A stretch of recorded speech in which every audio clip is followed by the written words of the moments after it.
ఓటేసిన ప్రజలకు కనీసం రహదారి కూడా కల్పించలేని పాలన కూడా ఓ పాలనేనా?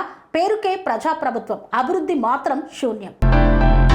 తెలంగాణలో సాంకేతిక అభివృద్ధి, డిజిటల్ పాలన, పట్టణాల ప్రగతి అన్నీ ఊహించదగిన స్థాయికి చేరుకుంటున్నాయని ప్రభుత్వం వర్ణిస్తోంది. కానీ కొమరం భీం ఆసిఫాబాద్ జిల్లా కాగజ్ నగర్ మండలంలోని బట్టుపల్లి గ్రామం మాత్రం అభివృద్ధి అనే పదానికే దూరంగా ఉంది. కేవలం 3 కిలోమీటర్ల దూరంలో ఉన్న కాగజ్ నగర్ పట్టణం ఈ గ్రామానికి అతి దగ్గరలో ఉన్న అక్కడికి వెళ్లే మార్గం ఇప్పటికీ మట్టిబాటే. అది కూడా భారీ గుంతలతో, బురదలతో మానవ జీవనాన్ని హింసించేలా ఉంది. ప్రభుత్వ ఆసుపత్రికి వెళ్లే మార్గం కానీ ప్రాణహాని భయంతో బంటుపల్లి గ్రామం నుండి జీడిచేను, బామాన్ చెనుకు వెళ్లే మార్గం పూర్తిగా మట్టి రహదారి. జీడిచేను వద్ద ప్రభుత్వ ఆసుపత్రి ఉంది. అక్కడ ప్రతిరోజు గర్భిణీ స్త్రీలు టీకాలు, రక్త పరీక్షలు చేయించుకోవడానికి వెళ్లాల్సి ఉంటుంది. కానీ రహదారి లేదు. రోడ్డు అంతా బురద, గుంతలు, వర్షంలో జారిపోయే స్థితి. గర్భిణీలు జారి పడితే ఘటనలు ఇప్పటికే సంభవించాయి. ఇది మరింత ఆలస్యం అయితే ప్రాణహానికి దారితీసే పరిస్థితి నెలకొంది. భద్రతా చర్యలు తీసుకోకపోతే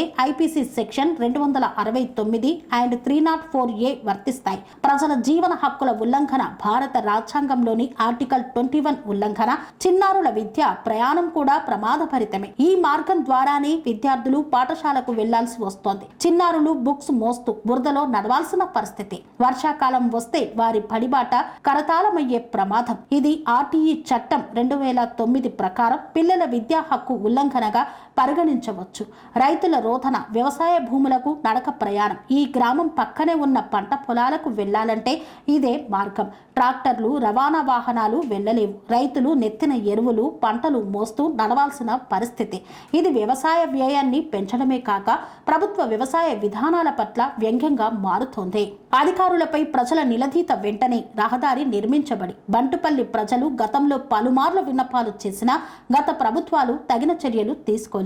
ప్రస్తుత పాలకులు కూడా అభివృద్ధిపై హంగులు చెబుతూ ప్రజల ప్రాణాలపై చలనం చూపడం లేదు. ఇది మానవ హక్కులే కాదు, చట్టాలకు వ్యతిరేకంగా ఉంది. భద్రతా లోపం వల్ల గర్భిణీలకు ప్రాణహాని జరిగితే ఎవరిది బాధ్యత? విద్యార్థులు చదువుకు దూరమైతే ఎవరిది బాధ్యత? కేవలం రహదారి లేక అభివృద్ధికి దూరంగా ఉన్న గ్రామాల పరిస్థితి ఇలా ఉంటే అధికారులు ఇంకా ఎప్పుడు చర్యలు తీసుకుంటారు? 3 కిలోమీటర్ల రహదారి వేసేందుకు ఎందుకు ఇంతకాలం కాలయాపన చేస్తున్నారు? ఇప్పటికైనా అధికారులు స్పందించి రోడ్డు మార్గాన్ని సరిచేసి అక్కడి ప్రజలకు అభివృద్ధి ఫలాలను అందించాలని కోరుతున్నారు. శ్రీ అవధూతాశ్రమము, బోధానంద సత్యారామూర్తి ఆర్యుల గోసేవాశ్రమము మరియు వృద్ధాశ్రమము పడాల. ఆశ్రమములో గోసేవ, గోవుల దానము స్వీకరించుట, మీ నవగ్రహ దోషములు పోవుటకు గోపూజ చేయబడును. మూలికా వైద్యము, గోపంచగవ్య వైద్యము చేయబడును. యంత్రములు, తావీదులు ఇవ్వబడును. శాంతి హోమములు చేయబడును. మీ ఆత్మీయుల పుట్టినరోజు, పెళ్లి రోజు మరియు వర్ధంతి వంటి ముఖ్యమైన దినములలో గోసేవ లేదా అన్నదానం చేయదలిచిన వారు సంప్రదించండి. మా వృద్ధాశ్రమంలో ఖాళీలు కలవు. చేరదలిచిన వారు సంప్రదించండి. శ్రీ శ్రీ శ్రీ స్వామి బోధానందగిరి శ్రీ అవధూతాశ్రమము, అయ్యప్ప స్వామి గుడి దగ్గర, పడాల, తాడేపల్లిగూడెం 2. Cell numbers 7981356374, 96180341138.